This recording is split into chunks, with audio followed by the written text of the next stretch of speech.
1970 میں پاکستان نے خفیہ طور پر اس وقت کے امریکی وزیر خارجہ ہنری کسنجر کا دورہ بیجنگ ممکن بنایا، جو بظاہر پاکستان کے دورے پر آئے تھے لیکن اصل مقصد چین کے رہنماؤں سے ملاقات تھی۔ اس خفیہ سفارتکاری نے امریکہ اور چین کے درمیان براہ راست رابطے کا راستہ کھولا، جس کے نتیجے میں صدر رچرڈ نکسن کا 1972 کا تاریخی دورہ چین ممکن ہوا۔ اس اقدام نے نہ صرف سرد جنگ کی عالمی سیاست میں ایک نیا موڑ پیدا کیا، بلکہ چین کے لیے عالمی سطح پر معاشی اور سفارتی ترقی کے لیے نئے دروازے بھی کھول دیے۔ 1976 میں ماؤ کی وفات کے بعد دینگ زیاؤ پنگ ملک کے سربراہ بنے۔ دینگ زیاؤ پنگ نے چین میں اعلیٰ نظریاتی تبدیلی کی اور انہوں نے اوپن اکانومی کو فروغ دیا۔ ڈینگ نے شینزن، زوہائی اور شیامین جیسے اقتصادی زون قائم کیے، جس کا مقصد غیر ملکی سرمایہ کاری اور ٹیکنالوجی کو متوجہ کرنا تھا۔ ان علاقوں میں کاروباری ماحول نسبتاً آسان اور سرکاری رکاوٹیں کم رکھی گئیں۔ چین نے خاص طور پر مینوفیکچرنگ اور ٹیکنالوجی کے شعبوں میں غیر ملکی سرمایہ کاری حاصل کرنے کے لیے سر توڑ کوششیں کی، تاکہ معیشت کو تیز رفتاری سے ترقی دی جا سکے۔ نجی کاروبار کو چلانے کی اجازت دی گئی اور آہستہ آہستہ ان کا حصہ صنعتی پیداوار میں بڑھنے لگا۔ قیمتوں پر حکومتی کنٹرول میں نرمی کی گئی، جس سے قیمتوں میں لچک آئی اور سروسز سیکٹر کی توسیع ممکن ہوئی۔ پاکستان نے چین کے ساتھ مشترکہ دفاعی منصوبے شروع کیے۔ یہ وہ دور تھا جب سوویت افغان وار چل رہی تھی اور پاکستان میں ویسٹرن دفاعی ٹیکنالوجی کی بھرمار تھی۔ اس وقت پاکستان امریکہ اور مغربی دنیا کا قریبی اتحادی بن چکا تھا، اور مغرب سے جدید دفاعی ٹیکنالوجی، ہتھیار، ریڈار سسٹمز اور میزائل ٹیکنالوجی پاکستان میں آنے لگے۔ پاکستان نے چین کے دفاعی ماہرین اور انجینئروں کو اس مغربی ٹیکنالوجی تک غیر رسمی رسائی فراہم کی۔ چینی انجینئرز اور ٹیکنیکل ٹیمیں پاکستان آتی، مغربی ساختہ اسلحہ، فضائیہ کے آلات اور میزائل سسٹمز کا مطالعہ کرتی، اور پھر انہی کے ڈیزائنز اور میکانزم کی بنیاد پر اپنی انڈسٹری میں ریورس انجینئرنگ یا لوکل ویریئنٹس تیار کرتی۔ اس تعاون کے نتیجے میں چین نے کئی اہم دفاعی منصوبوں میں تیزی لائی، مثلاً جنگی جہازوں کے جدید ماڈلز، ٹینک اپ گریڈز اور میزائل ٹیکنالوجی کی ترقی دی۔ پاکستان کو بھی اس کا فائدہ ہوا، کیونکہ چینی ہتھیار اور ٹیکنالوجی نسبتاً سستی اور اپنی ضرورت کے مطابق ڈھالے ہوئے ملنے لگے۔ یوں 1980 کی دہائی میں پاکستان نے نہ صرف چین کو اسٹریٹجک انٹیلیجنس اور ٹیکنالوجی ریسرچ میں مدد دی، جو بعد میں JF-17 تھنڈر جیسے مشترکہ منصوبوں تک جا پہنچی۔ 1990 کی دہائی میں چین نے اپنی معاشی حکمت عملی کو عالمی منڈیوں کو نشانہ بنانے پر مجبور کر دیا۔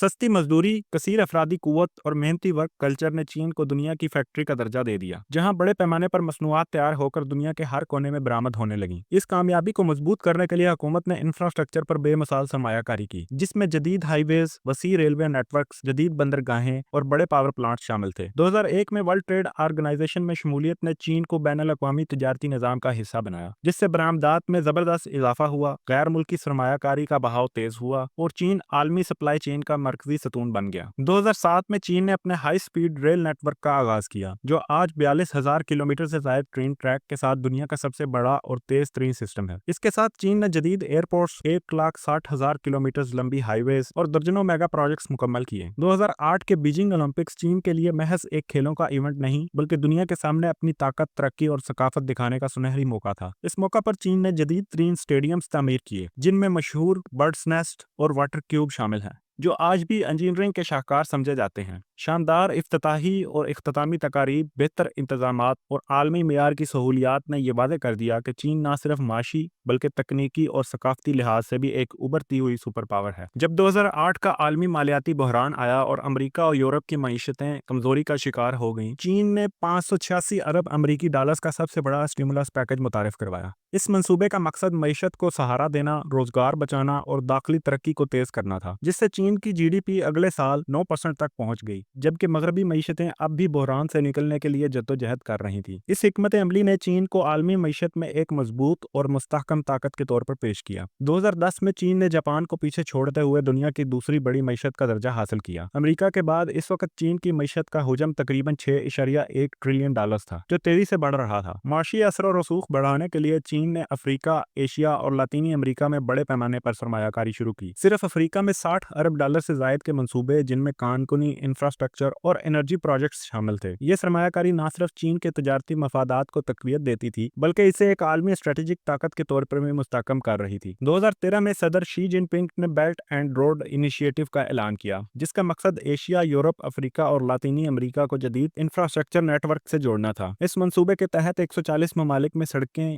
ہائی سپیڈ ریلز، بندرگاہیں، پاور پلانٹس اور انڈسٹریل زونز تعمیر کیے جا رہے ہیں۔ اندازاً $1 ٹریلین سے زائد کی سرمایہ کاری سے چین کا اثر تقریباً ہر براعظم تک پھیل گیا ہے۔ Pakistan economic corridor belt and road initiative کا ایک اہم حصہ ہے۔ گوادر پورٹ اور راداری منصوبے چین کو مشرق وسطیٰ اور افریقہ تک مختصر راستہ فراہم کرتے ہیں، جو عالمی تجارت میں اس کی پوزیشن کو مزید مضبوط کرتے ہیں۔ چین نے 2010 میں ٹیکنالوجی کے شعبے میں غیر معمولی ترقی کی، جہاں ہوائی اور ZTE نے 5G نیٹ ورکس میں دنیا پر برتری حاصل کر لی۔ عالمی مارکیٹ میں جدید کمیونیکیشن انفراسٹرکچر فراہم کرتے ہوئے مغربی کمپنیوں کو سخت مقابلہ دیا۔ اسی دوران ٹینسنٹ، علی بابا اور ٹک ٹاک جیسے چینی ٹیک جائنٹس عالمی برانڈز میں شامل ہو گئے، جنہوں نے ای کامرس، سوشل میڈیا اور ڈیجیٹل انٹرٹینمنٹ کے شعبے میں انقلاب برپا کیا۔ خلائی تحقیق میں بھی چین نے تاریخ رقم کی۔ 2019 میں چینگ E4 مشن نے کامیابی کے ساتھ چاند کے فار سائڈ پر لینڈنگ کی، جو کہ دنیا میں پہلی بار ممکن ہوا۔ چین نے عالمی خلائی دوڑ میں ایک اور بڑا سنگ میل عبور کیا جب اس نے اپنا مستقل خلائی اسٹیشن تیانونگ یعنی آسمانی محل بنانے کا منصوبہ شروع کیا۔ 2021 سے 2022 کے درمیان 3 بڑے ماڈیولز کو مدار میں بھیجا گیا، جنہیں خلا میں جوڑ کر ایک مکمل خلائی اسٹیشن کی شکل دی گئی۔ یہ اسٹیشن 400 کلومیٹر کی بلندی پر زمین کے گرد گردش کرتا ہے اور اس میں چینی خلا باز طویل عرصے تک سائنسی تجربات، میڈیکل ریسرچ اور اسپیس ٹیکنالوجی کی ٹیسٹنگ کر سکتے ہیں۔ چین کا یہ منصوبہ اس وقت اور بھی اہم ہو گیا جب اسے انٹرنیشنل اسپیس اسٹیشن میں شامل ہونے کی اجازت نہیں ملی۔ یوں چین نے ثابت کر دیا کہ وہ اپنی طاقت اور ٹیکنالوجی پر انحصار کرتے ہوئے خلا میں بھی خود کفیل بن سکتا ہے۔ گزشتہ 2 دہائیوں میں چین نے اپنی فوجی صلاحیتوں میں بھی شاندار اضافہ کیا ہے، خاص طور پر نیوی اور میزائل ٹیکنالوجی پر بڑے پیمانے پر سرمایہ کاری کی، جس کی وجہ سے آج چین کے پاس دنیا کا سب سے بڑا نیول فلیٹ ہے، جس میں ایئر کرافٹ کیریئرز، ڈسٹرائرز اور جدید آبدوزیں شامل ہیں۔ میزائل پروگرام میں چین نے ہائپرسونک اور اینٹی شپ بیلسٹک میزائل تیار کیے، جو امریکی بحریہ کے لیے بھی چیلنج سمجھے جاتے ہیں۔ 2011 میں چین نے اپنا اسٹیلتھ فائٹر J-20 متعارف کروایا، جو دنیا کے جدید ترین لڑاکا طیاروں میں شامل ہوتا ہے، اور 2025 میں نظر آنے والے 6th جنریشن اسٹیلتھ فائٹرز اور J-36 بھی ٹیکنالوجی کا شاہکار نظر آتے ہیں۔ 2020 میں کووڈ-19 کے پھیلاؤ پر قابو پانے کے لیے چین نے دنیا کے سب سے سخت لاک ڈاؤن نافذ کیے، جس سے وائرس پر ابتدائی مرحلے میں قابو پا لیا گیا، مگر معیشت کو شدید دھچکا لگا۔ صحت عامہ میں خود انحصاری کے لیے چین نے مقامی ویکسین سنفورم اور سینوویک تیار کیں، جو 100 سے زائد ممالک کو برآمد بھی کی گئیں۔ امریکہ اور چین کے درمیان ٹیک وار نے سیمی کنڈکٹرز اور مصنوعی ذہانت میں خود کفالت کے منصوبوں کو تیز کر دیا ہے۔ چین نے اپنی ڈیجیٹل کرنسی ڈیجیٹل یوان لانچ کی ہے، جو مرکزی بینک کی زیر نگرانی دنیا کی پہلی بڑی اسٹیٹ ڈیجیٹل کرنسی مانی جاتی ہے۔ چین نے دنیا کا سب سے بڑا سولر اور ونڈ نیٹ ورک قائم کیا، جبکہ الیکٹرک گاڑیوں میں BYD اور نیو جیسی کمپنیاں عالمی مارکیٹ میں ٹیسلا کو چیلنج کرنے لگیں۔ 2023 میں شی جن پنگ نے تیسری بار صدارت سنبھالی اور معاشی سست روی کے باوجود چائنیز ڈریم کے تحت 2049 تک سپر پاور بننے کے عزم کو دہرایا۔ اس دوران چین نے فوجی طاقت میں مزید اضافہ کیا اور تائیوان پر دباؤ بڑھایا۔